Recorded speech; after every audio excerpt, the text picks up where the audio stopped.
hear that you are chip off of one of the Tuskegee Airman blocks. And very proud and privileged to be. Tell me what that Tuskegee Airman's name is. George Wyatt Porter. George W. Porter.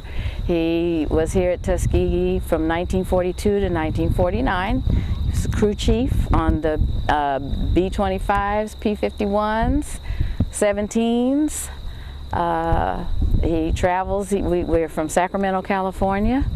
He travels throughout the state of California with the Living History team there with the George Spanky Roberts chapter there in Sacramento. Now tell me what his attitude is about the glory that they are receiving much too late. What's his feeling about that?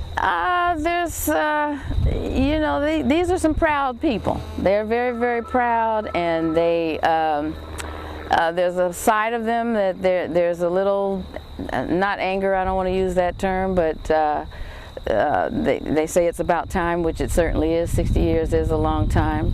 The Medal of Honor is a wonderful medal to receive, although that is not the high-ranking honor for the military. So it's mixed emotions, but he's also very, very proud to still be able to stand and be recognized, and I'm extremely proud of him and blessed that he's able to see this day.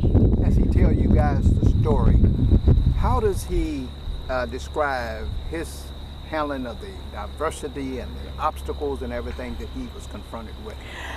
As a daughter and as a kid, I've heard stories throughout my life. Basically, unless they went off this base, you didn't see that the prejudice side of it unless they went off the base. They all rallied together. If one got a little hot under the collar because someone wasn't doing something right, the others would pull him in and say, "No, man, you know, come on back.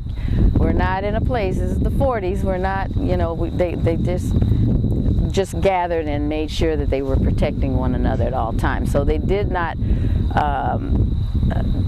They didn't really put the prejudice into a place. And most of these men that I was around growing up, they were respected even in the 40s by all, now, as far as diversity.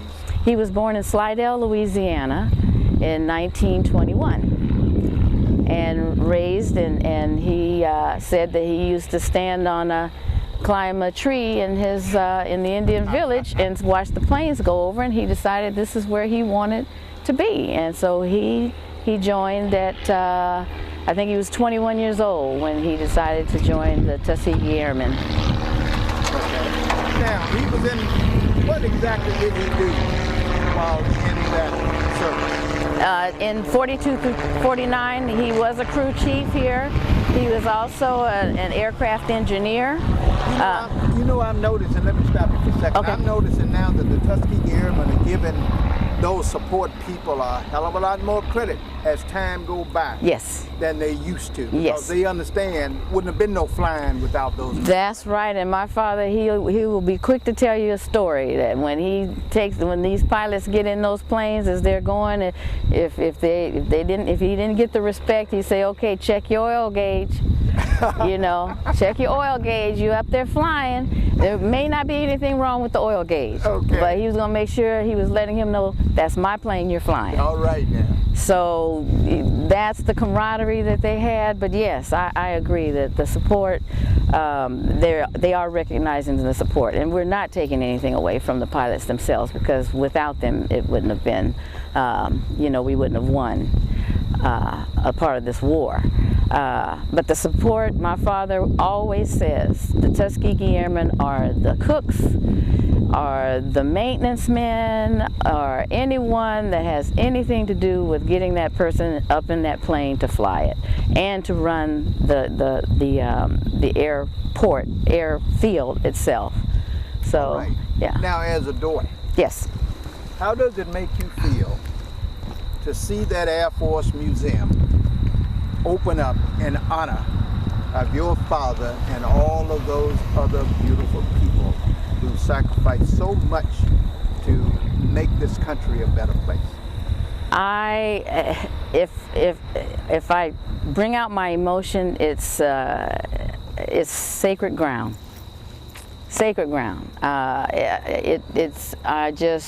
I can't begin to tell you how blessed I feel. I feel like I'm on sacred ground.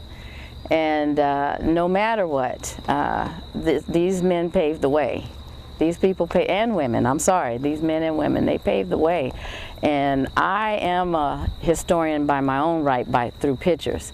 And I just love, I'll sit there and I'll listen to them talk. And I did grow up with Benjamin Davis and Chappie James, the families. I never once looked at them as being the historians that they are today, until when I was 40 years old.